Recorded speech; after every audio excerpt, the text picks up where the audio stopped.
Now then, we are going to be going back to the Judgment Seat of Christ series, and this is talk 22 in that series as we're approaching the end of it. And what I'm looking at today is the question, a controversial question, of whether will the Judgment Seat of Christ involve any element of punishment.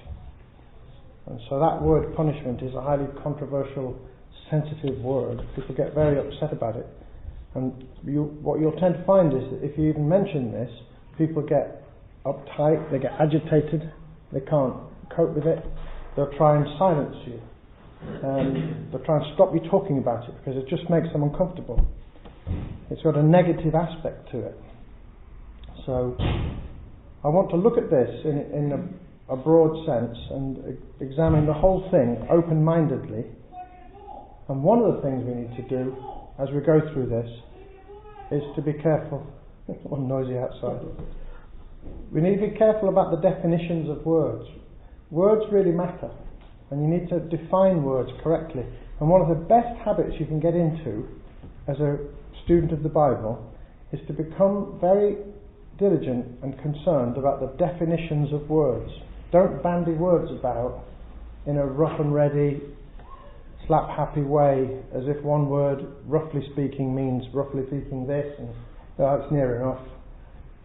Be precise, because the Bible's precise, and we need to be precise. So what do we mean by punishment is something we're going to look at today, and what do we not mean by it? Okay? So, I'm going to attempt then to deal with this question of the negative aspect of what might occur at the judgment seat. And if there isn't a negative aspect, then many of the things that are in the Bible don't make sense. So here are some of the shorter questions that we're going to look at under this general heading. So one question, number one: can a real Christian who goes to be judged at the judgment seat of Christ end up nevertheless being condemned at it, such that he's classified as being unrighteous and sent from it to the lake of fire? Is that even possible? Now bear in mind, when I mentioned a moment ago about definitions, don't think that the word punishment and the word condemnation mean the same thing. They're not the same thing. So condemnation means to be deemed to carry responsibility for sin, in the sense that you will incur God's wrath, that he classifies you as not having righteousness and therefore being condemned. It's the opposite of being justified. Now, being condemned is not the same thing as being punished. At least I'm going to hopefully establish that. Question 2. Can such a person, even if he's not condemned in that drastic way, nevertheless be punished in some lesser way? Is that possible? And then number 3, what exactly do we mean by the word punishment, and what kind of things might be included within it? Number 4, can punishment include the loss, withdrawal, reduction or cancellation of rewards, positions, roles, status, titles, crowns, treasures and so on, which we might otherwise have been given, or which might already have been provisionally allocated to us? Because at any given moment you have been accruing treasure, haven't you? You have to lay up for yourselves treasure. The question then is, can you have laid up treasure but then lose it? Fifthly, even if condemnation cannot be the outcome for someone who actually goes to the judgment seat, is it possible that before they ever go to the judgment seat, that the venue for their judgment could be changed, such that they are instead judged at the great white throne? Did you know that there are 2 main places for judgment? And there's others besides, but 2 main places for judgment: the great white throne, the judgment seat. Can you have the venue changed? That's the question. So, and can that change of destination ever happen to a real Christian who's genuinely saved but later becomes false or apostate? So these are some of the things I'm going to be looking at today. And by the way, I also address some of these issues in Book 1, in I think chapters 21 and 22. I elaborate quite a bit in those chapters on these points. So then, why is the question about the possibility of punishment for real Christians so sensitive and controversial? As I say, people get agitated if you even talk about it. By the way, that's a bad thing. We should not get agitated by other people speaking about things. When someone speaks of something, a sensible, mature Christian doesn't get agitated. What he does is he responds to it with reason, with biblical authority. He makes reference to verses. He looks at things with logic and with calmness of mind and responds courteously and calmly to the points being made. But what you'll frequently find, I'd say 10 times more often than that, if not 50 times more often than that if someone says something controversial, whether it's right or wrong, they'll simply be closed down, do you see? And there's a major difference between responding to someone and closing them down. And closing down is what normally happens in churches when a leader or anybody really doesn't know how to deal with the issue. What we should do is deal with the issue. And that requires you to do a lot of more homework and have a lot more knowledge. Closing people down is pretty easy to do, but responding intelligently and knowledgeably is much harder to do. But that's what we should do. Okay, so people getting upset. One reason why people get upset is because they believe that salvation is by grace alone, through faith alone, in Christ alone, which is true. And therefore they get upset by anything that even sounds like it might be contradicting that. And because they can't cope with it, they just have to close it down. And so, another point, the very concept of being punished for what we've done, or for our works or lack of works, it appears like another way of saying that we're saved or justified by works. It sounds a bit like that. And a person will recoil from that instinctively. They can't cope with the very sound of it. And so others are very committed to the valid doctrine that says he who believes in him is not condemned, and that there is therefore now no condemnation for those who are in Christ Jesus. Those are valid points. John 3:18, Romans 8:1. Those are absolutely true. And so a person becomes agitated if someone says something that even sounds remotely like there could be some kind of punishment that might come upon a real Christian, because they're confusing condemnation with punishment. And what Romans 8:1 is talking about is condemnation. It's not talking about punishment. And they're not the same thing. And others will wrongly think that the very idea of facing punishment of any kind, however defined, comes dangerously close to sounding like the Roman Catholic idea of purgatory. And what do they mean by that? They mean that at the end of your life, because they think essentially in terms of salvation by works and works righteousness, that's how they think, pretty much as Islam thinks. Because they think in those terms, they think that when you get to the end of your life, you have to then pay for the sins and have them purged from you by going to purgatory and be purged. That's where the word comes from, being purged of sin. Which of course, purgatory is a place that doesn't exist. It's not in the Bible. Interestingly enough, it's not even in the Apocrypha, but the Apocrypha is often cited in the most oblique, tangential, sort of convoluted ways to indirectly hint at purgatory. But it's not even in the Apocrypha, for what that's worth. The Apocrypha is not in the Bible, but purgatory isn't even in that. It's not in the Bible at all. But the problem is that if you say, well, we don't believe in purgatory, a person can get uptight by anything that even reminds them of purgatory. But what I'm speaking of isn't that. And another reason people get upset is because they've simply never heard of the judgment seat of Christ at all. I mean, that's been true as I've spoken on this subject in many places and in many ways to many folk from different churches in different places. And I found it to be more often the case than not that they've never even heard of it at all. And I'm talking about evangelical churches now. They've never heard of it at all. Not that they've got an inadequate knowledge of it, they've simply never heard of it, because it's never spoken about. So therefore, if you do begin to speak on something that in any way pertains to it, or sounds anything like anything to do with judgment, punishment, you name it, anything at all along those lines, there is a panic reaction, and the conversation will be closed down. So the person thinks that when they do close down a conversation that they're upholding right doctrine, and they feel they're doing a good job. But they're really just closing down their own mind and silencing other people in order to make themselves feel more comfortable with their existing knowledge base and their existing understanding. But you won't gain understanding in that way, you won't gain knowledge in that way. You'll simply become imprisoned within an area that you're already in. The objective is to enlarge the area that you're in, not to defend the area that you're in. And it's easy to fall into that error.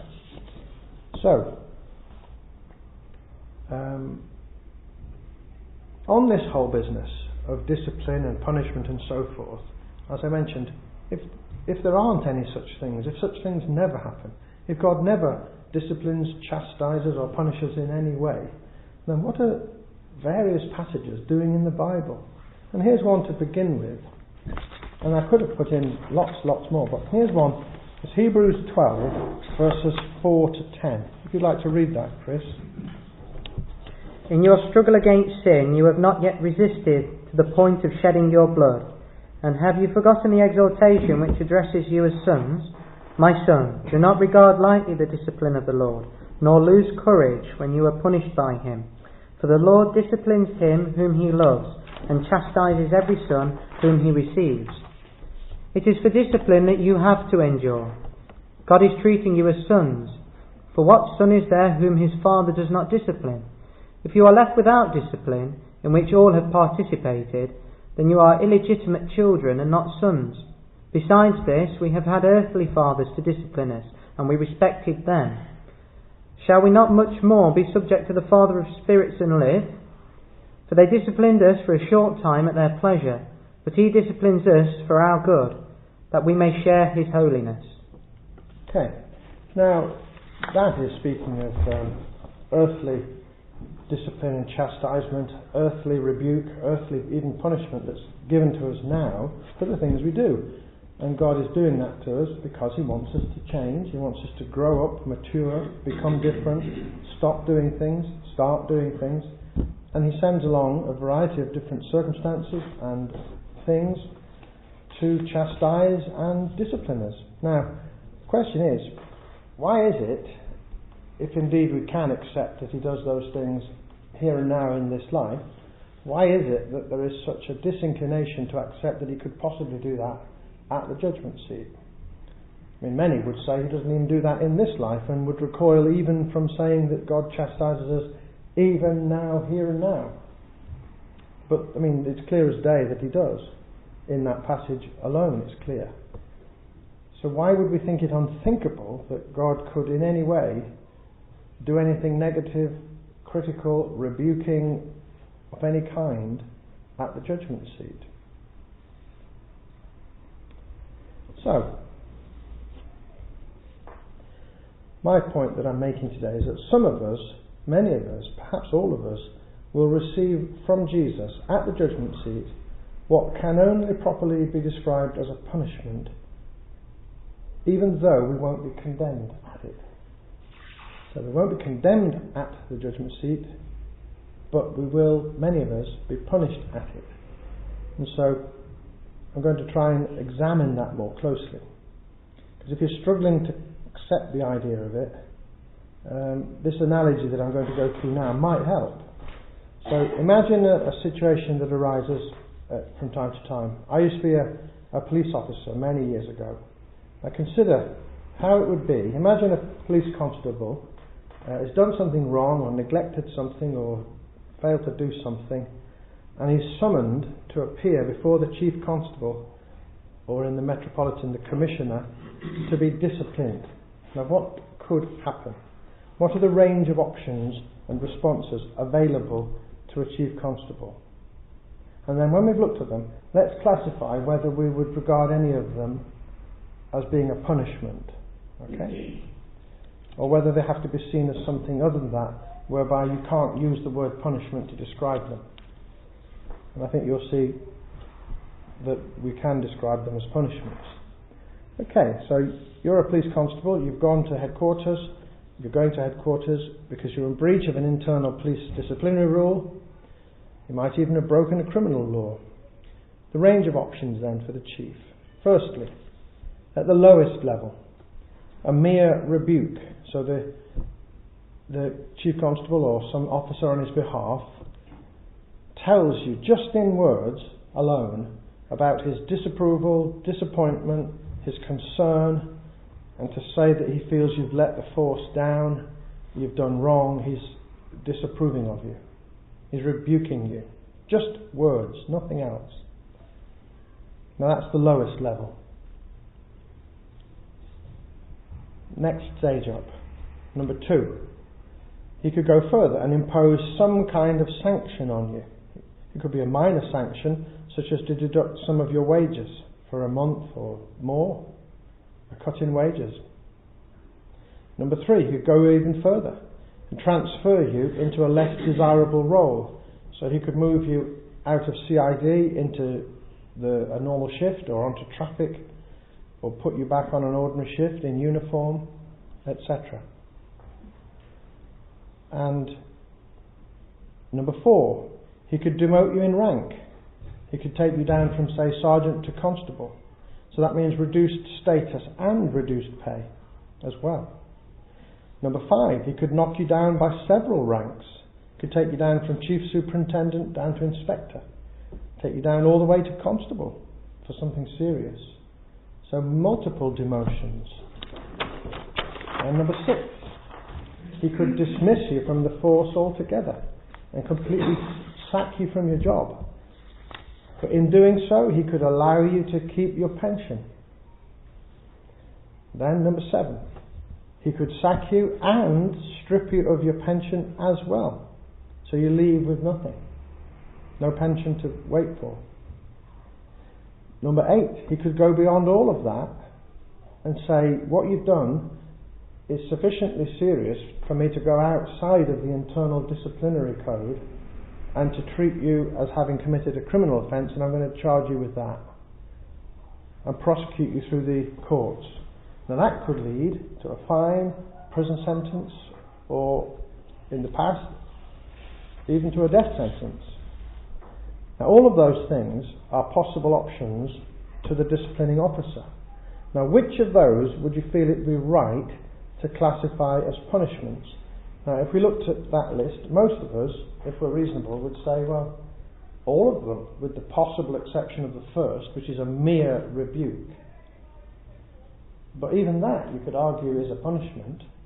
And bear in mind, if you got a mere rebuke, I use the word mere in inverted commas, a mere rebuke could have a serious impact on your subsequent career. So if it's on your record that you've had a mere rebuke, that will perhaps delay or perhaps entirely prevent your subsequent promotion. It might have all sorts of bearings on the way in which you subsequently do the job and are regarded. But quite apart from that, its subsequent subsequent effect upon you, who would relish the idea of driving over to force headquarters to see the chief to get a rebuke if that was all it was going to be? I wouldn't fancy it.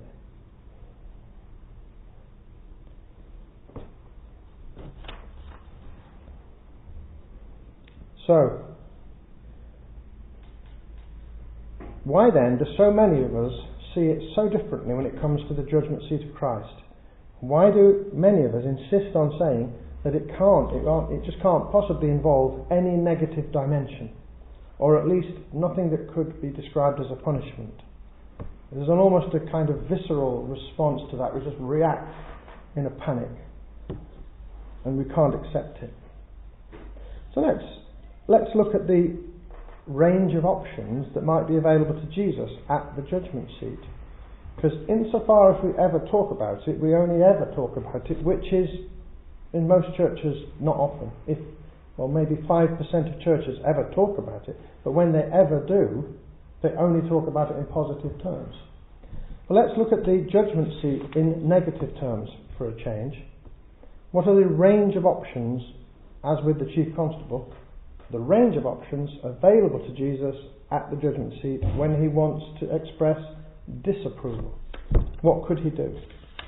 Number one, he could merely rebuke us. He could just say something, to criticize, rebuke, to express disappointment, to express sadness, regret, to point out what might have been. Can you imagine that? He points out what might have been if only you had done what he said. And even if he did that, who wants that? So, moving up a stage from mere rebuke, in inverted commas. Number two, he could withhold rewards. So there could be crowns, treasures, etc., that we might otherwise have been given and that we might have had during the millennium and even on into the eternal state, but he withholds them. Is that a punishment? Number three, he could revoke or take away rewards, crowns, treasures and so forth that we might already have qualified for. As I mentioned earlier, they could already be in your bank account. They could already have accrued to you. You could already have laid them up for yourself.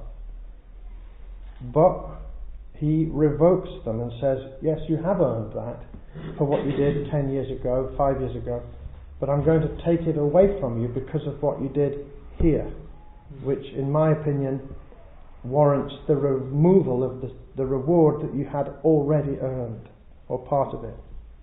And the similar things have happened in our own lives to people like Robert Mugabe, Anthony Blunt, the traitor, Fred Goodwin, the bankman.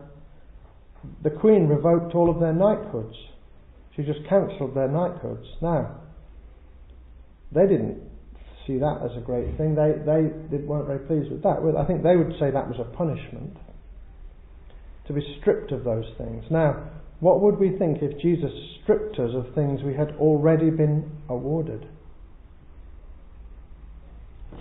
But the Bible suggests that will happen to at least some of us.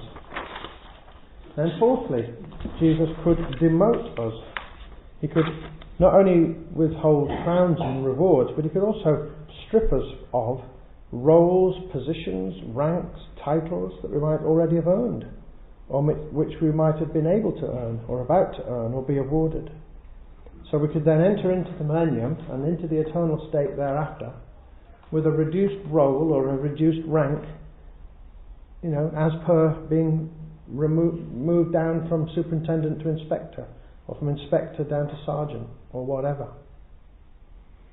Now, if you look at that list, you surely have to accept that all of the above responses from Jesus, if they were to happen, would properly be described as, first of all, negative. You could hardly call them positive.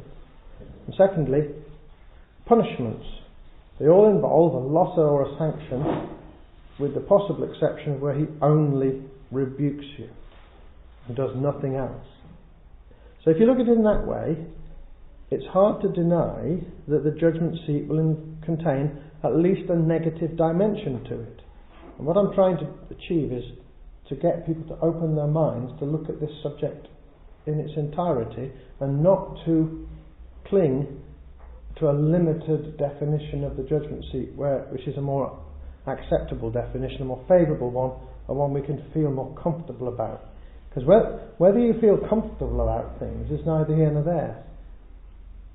Whether a thing is true has nothing whatever to do with how it makes you feel, or whether you like it, or feel good about it, makes you feel better, or that's irrelevant. Whether a thing is true has to do only with whether it's true. How it makes you feel is neither here nor there, is complete irrelevance to the question of whether a thing is true. So we need to look at this without any unwillingness to come to a conclusion that we don't like. A complete willingness to come to conclusions that are unhappy, difficult, even worrying, even frightening, if they are true. So, if there was no negative element to the judgment seat at all, then why would any of us need Jesus to show mercy to us when he's judging us? Why would we need any mercy at the judgment seat? Mercy, what is mercy? Mercy is not doing what you deserve. What is grace? Doing what you don't deserve. So there are two sides of a coin. So grace is giving you or doing for you what you don't deserve to be given or to have done for you. What's mercy? Not doing to you what you do deserve to have done to you. So, if there is no negative aspect whatsoever to the judgment seat, why would anybody need mercy? Why would we need Jesus not to do to us what we deserve and what he ought to do to us, properly to do to us? And yet, the fact is, it's plain that we do need his mercy. And here's an example of this. Apostle Paul, he's writing about his friend Onesiphorus, who'd helped him in the past. This is a chap who'd helped Paul when Paul was in great need. And he's writing about him. And in the letter, in 2 Timothy, Paul prays that Jesus will grant mercy to him, Onesiphorus. And he says, on that day. He's talking about the day of judgment. He's not talking about granting mercy to Onesiphorus here and now. He's talking about Jesus granting it to him then at the judgment. Well, why would Onesiphorus need any mercy? So, Victor, would you like to read out 2 Timothy 1:15 to 18? You are aware that all who are in Asia turned away from me, among whom are Phygelus and Hermogenes. May the Lord grant mercy to the household of Onesiphorus, for he has often refreshed me and was not ashamed of my chains. But when he arrived in Rome, he searched for me earnestly and found me. May the Lord grant him to find mercy from the Lord on that day, and you well know all service he rendered at Ephesus. So, Onesiphorus, I hope he didn't have a long surname as well to go with it, but he was plainly not going to be at the great white throne. Evidently, Paul is not speaking of someone who's going to be at the great white throne, and he's asking Jesus to have mercy on him. This is someone that Paul finds commendable, who's helping Paul in his ministry, and is one of the most helpful, faithful people Paul's got working alongside him. So, why would Paul have unbelievers as his co-workers, and why would those be his most faithful co-workers? So that is a complete non-starter. What Onesiphorus is a believer, and one that Paul finds commendable.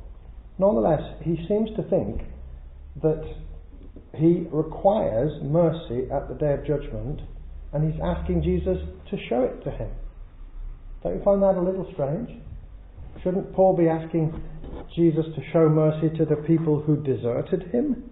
You know, Phygelus and Hermogenes, shouldn't they be the ones that Paul's asking for mercy? So why is Paul asking for mercy for the man that didn't desert him and that was totally faithful?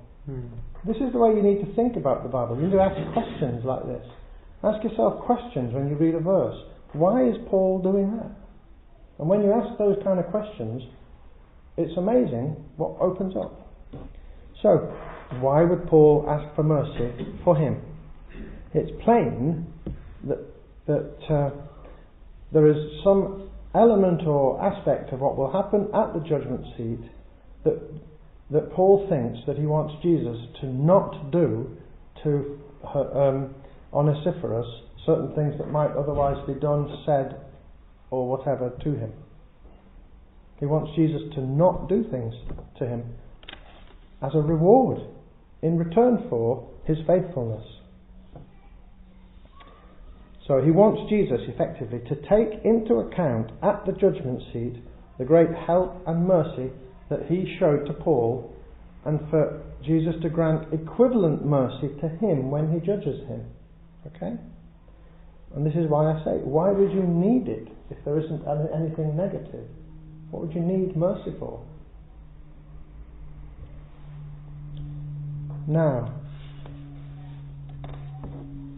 let's look at another intriguing passage. This is in 2 Timothy chapter 4.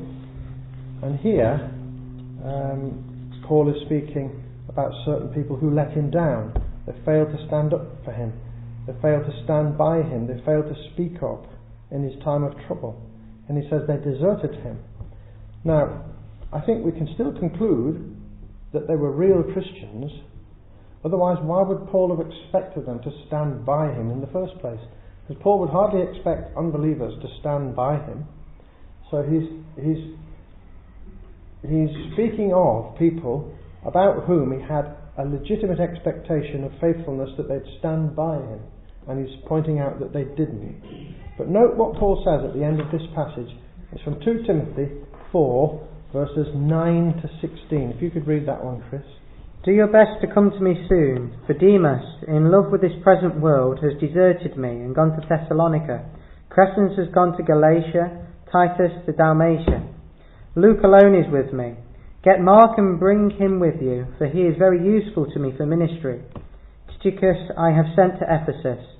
When you come, bring the cloak that I left with Carpus at Troas, also the books, and above all the parchments.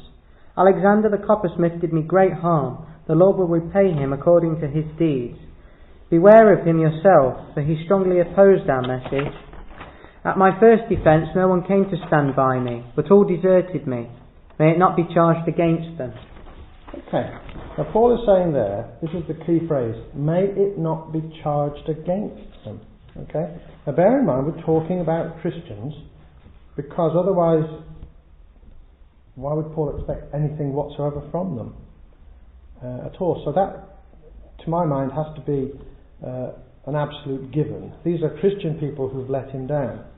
Why does Paul say, may it not be charged against them? What's he talking about? So we have to ask, why does Paul feel it necessary to ask Jesus not to charge these men with having deserted or abandoned him or let him down?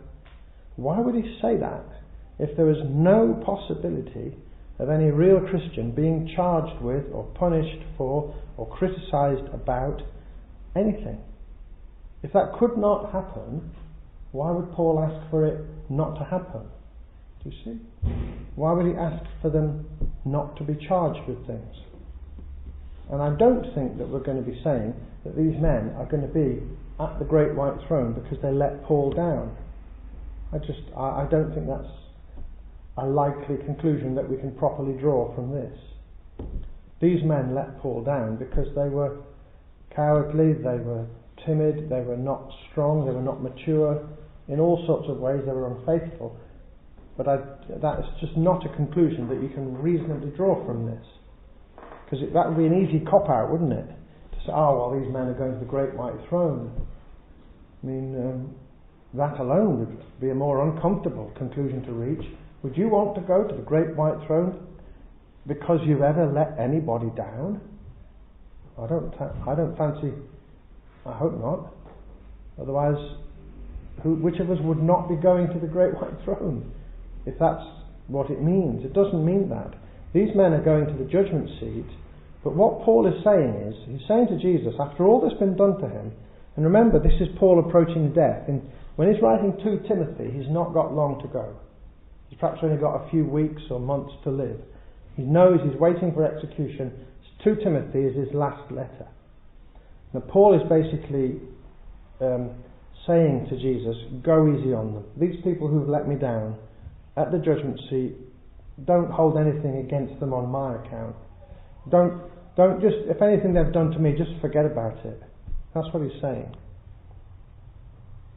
He's asking for that as a favour. See the priorities Paul had. He's asking for a favour for the people who let him down. And that's the way he was. But that's beside the point. The question is, why did he think they need a favour? That's the issue from our perspective today. So whatever it might mean for Jesus to charge us, if you put the word charge in inverted commas, whatever charge means, whether it be in relation to a sin, an omission, an act of disobedience or neglect or whatever, it's plainly not something we would want to have said or done to us. So whatever being charged means, I would rather not be. Do you see? Wouldn't you rather not be? So whatever Paul means by charged, it doesn't sound good, does it? Now he's asking for people not to be charged at the judgment seat. Well, he's asking for something that doesn't sound good to not be done to them. So he wants their wrongdoing to be overlooked. But that prayer, that request by Paul, can only make sense if there is a real chance for some or all of us to be charged with things such as that. Otherwise, Paul's request would be meaningless and unnecessary. Do you see? It'd be like saying, who would write to the school headmaster when your child has been naughty, and you'd say to the school headmaster, please don't throw him from the roof? You think, well, why do you have to ask the head not to throw him from the roof? Why would you be even expecting the head would throw him from the roof? I mean, there are some kids that would be the best thing. But why would you be expecting the headmaster to do that? Do you see? That's what I'm getting at. Why would Paul make a comment that is totally unnecessary? Because it would never happen anyway. Evidently, Paul doesn't think that he's being irrelevant, or that what he's saying would never happen. Okay. So, moving on. A conclusion then that I think we can draw. There is no condemnation for those who go to the judgment seat of Christ. But the question is it possible for a real Christian to fall away and to be sent instead to the great white throne where they would be condemned? So, is it possible for someone who's already now a Christian to fall away and never to go to the judgment, to the great white to the judgment seat, but to go instead to the great white throne where they would be condemned? Now this is a big question, and I mentioned that within chapters 21 and 22 of book 1 I go into quite a bit of detail about this. It's worth looking at that if you want to explore it more deeply. That's on the website. So the question then is, can a real Christian fall away, cease to be a Christian, and be sent to the great white throne? But let's just briefly look at this, and let's look at two passages from Hebrews, which I think at the very least present us with a great difficulty. And many would seek to give these passages another meaning. They're talking about something else. Well, I hope so. But I think that these passages tell us that it is possible for a real Christian to fall away. So Vicky, would you begin with Hebrews 10, 26 to 31. For if we go on sinning deliberately after receiving the knowledge of the truth, there no longer remains a sacrifice for us, but a fearful expectation of judgment and a fury of fire that will consume the adversaries. Anyone who has set aside the law of Moses dies without mercy on the evidence of 2 or 3 witnesses. How much worse punishment do you think will be deserved by the one who has trampled underfoot the Son of God, and has profaned the blood of the covenant by which he has sanctified, and has outraged the Spirit of grace? For we know him who said, vengeance is mine, I will repay. And again, the Lord will judge his people. It is a fearful thing to fall into the hands of the living God. And Chris, Hebrews 10, 36 to 39. Do you have need of endurance, so that when you have done the will of God you may receive what is promised? For yet a little while, and the coming one will come, and will not delay. But my righteous one shall live by faith, and if he shrinks back, my soul has no pleasure in him. But we are not of those who shrink back and are destroyed, but of those who have faith and preserve their souls. Okay. And there are other passages which I'll go on to talk about in the next talk. But just looking briefly at these passages, who's the writer? I think it's Paul, but who's the writer of Hebrews talking about? He speaks of a fearful expectation of judgment and a fury of fire. And he speaks of, now who's he talking about? How much worse punishment do you think will be deserved by the one who has trampled underfoot the Son of God and has profaned the blood of the covenant by which he was sanctified and has outraged the Spirit of grace? Now, there are other passages in Hebrews as well, but what is this about? Who is the writer speaking of? Now, these people about whom he fears this for whom he fears this consequence, It said, do they sound like unbelievers? Because it says they were sanctified. Well, how can you be sanctified unless you're a believer? Because what's sanctification? Sanctification is a process that doesn't even begin until you've been converted and justified, and then you begin to be sanctified. Well, how can you be sanctified unless you are already a believer? But even if the word, you might say, well, maybe the word has been used in a very much broader sense of just someone who is growing in holiness in some way. Well, how can you grow in holiness in any way unless you're a believer? So those passages in Hebrews need to be looked at, and I think most people approach Hebrews in this way. First of all, they don't read it at all because it's complicated, and secondly, if they do read it, they gloss over the difficult passages because they don't like the sound of them. But I would recommend that you look at Hebrews and dwell upon these passages, and I do speak about them in fuller detail in Book 1. Dwell on them and consider for yourself, do they apply to real Christians who are already saved, or are they talking about someone else? And if so, if you form the conclusion that they're talking about someone else and not about you, then what do you base that on? Are you basing it solely on wishful thinking, that you don't believe it because it wouldn't be nice if it was true and you don't want it to be true? Or are you basing it on something tangible, concrete, logical, a proper deduction that you've drawn properly, inferences that you've properly drawn from other passages that give light to this passage and make clear that it's not talking about you? Now that would be valid if you can do that, but what's not valid is to say, I don't want to believe that because if that was true that would upset me, so I'm not going to believe it. And I put that in a ridiculously blunt way, but that is what many, many, many people do as their way of interpreting Scripture. They choose to believe that it means something that would make them happy if it meant that. And they choose to believe that it doesn't mean something which, if it was the case, would make them unhappy. So that is not how we should interpret Scripture. But anyway, I'll stop at that point and we'll continue in the next talk.